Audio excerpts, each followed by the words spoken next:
juga adalah salah satu cara mereka untuk meluahkan rasa stres ataupun cara mereka untuk berkomunikasi dengan orang sekeliling.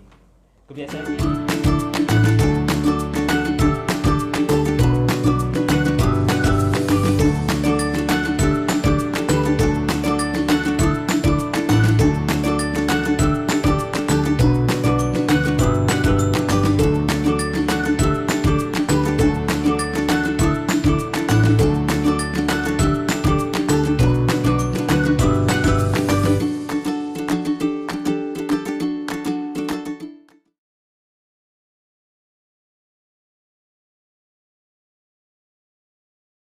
Assalamualaikum warahmatullahi wabarakatuh. Salam sejahtera. Saya Teacher Nizam.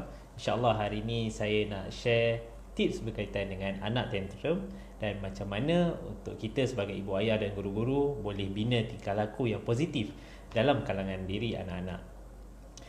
Tantrum biasanya terjadi antara umur anak-anak 1 hingga ke 3 tahun dan ianya adalah satu perkembangan yang normal.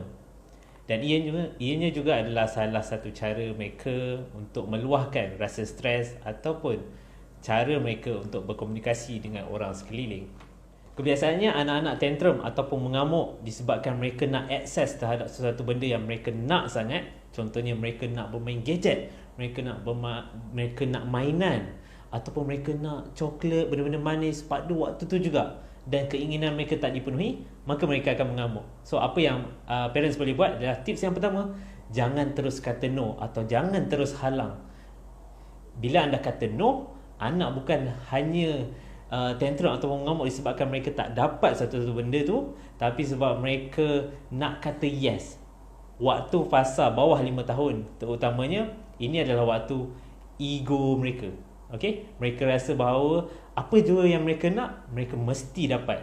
So tips yang pertama, jangan terus kata no dan bagi seboleh-bolehnya bagi expectation. Bagi tahu bila yang mereka akan dapat, bukannya sekarang. Tips nombor 2, bila anak mengamuk, anak marah, anak menangis, anda sebagai ibu ayah acknowledge perasaan anak. Tunjuk dekat anak bahawa ibu ayah faham apa yang dia tengah lalui sekarang, apa yang dia rasa sekarang. Okay? Oh, adik nak mainan tu, oh adik nak aiskrim. Oh, okey, mama faham, mama tahu adik suka. Okey? Tunjukkan yang mak ayah faham walaupun dia tengah mengamuk, tapi walaupun dalam masa yang sama mak ayah tak bagi, tapi mak ayah tak pilih untuk marah. Okey? Jadi bila anda buat macam ni, anak akan rasa bahawa perasaan mereka tu dihargai. Keinginan mereka tu dihargai. Cuma mereka tahu mereka tak boleh nak dapat waktu tu juga. Tips yang ketiga, masih lagi berkaitan dengan akses. Bila anak nak sesuatu, nak akses terhadap sesuatu, apa yang parent perlu buat adalah jangan terus bagi akses kepada anak tu. Bila anak nak sesuatu, contoh katakanlah gadget, anda terus bagi, betul anda dapat selamatkan keadaan. Anak tak tantrum pada waktu tu, tapi dari segi jangka masa panjang, anda telah membina dalam diri anak-anak yang kita panggil sebagai manipulative behavior. Bila anak nak sesuatu, dia dah set dalam kepala, aku tak payah buat susah-susah, aku just menangis, aku just guling-guling, aku just mengamuk, so nanti mak ayah bagi. So jangan terus bagi akses kepada anak. Tips yang keempat, ajar anak cara ataupun kaedah untuk tenangkan diri. So ada anak-anak yang mengamuk disebabkan keperluan fizikal, mereka tak cukup tidur, tak cukup makan, ataupun mereka rasa sakit ke, terjatuh ke.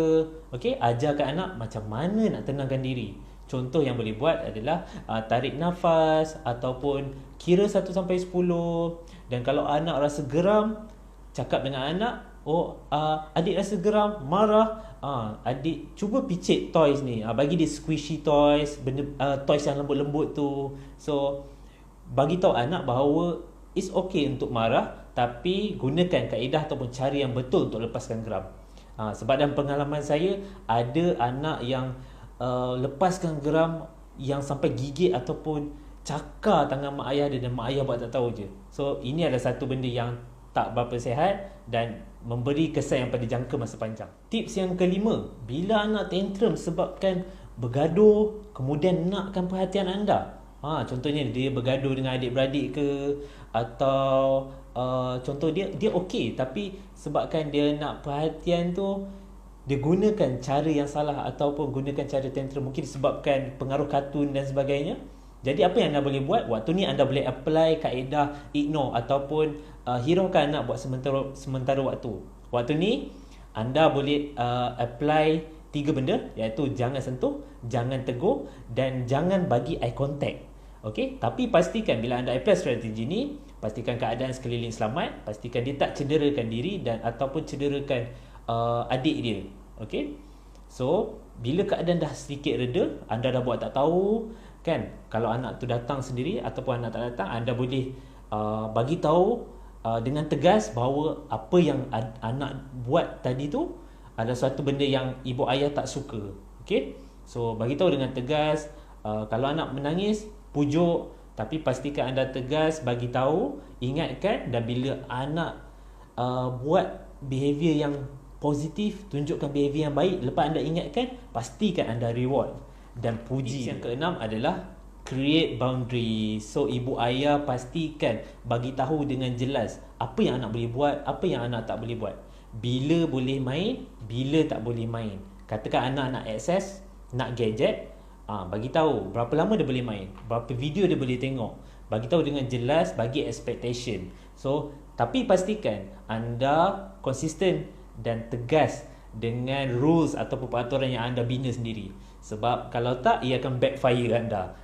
Jadi create boundaries supaya anak hormat dan tahu bila nak gunakan barang orang lain ataupun nak akses terhadap satu benda, dia perlu bercakap ataupun meminta dengan baik. Tips yang terakhir, dan ianya sangat-sangat penting, yang mungkin selama ni kita sebagai ibu ayah ataupun guru-guru terlepas pandang, apa dia? Mungkin selama ni kita terlalu fokus dekat negative behavior ataupun tantrum, tetapi kita lupa untuk fokus dan reward kepada positive behavior yang anak ada dan anak tunjuk selama ni. Okay? Jadi jangan pandang remeh, dan mulai hari ni fokus untuk bina tingkah laku positif anak-anak, berbanding kita terlalu menghukum ataupun kita buat time out ke, kita punish anak tu sampaikan anak rasa macam tak best nak buat tingkah laku yang positif. Okay? Jadi apa yang lebih penting adalah ibu ayah jadi role model dan tunjukkan tingkah laku yang baik, dan anak akan ikut tanpa paksaan, insya-Allah.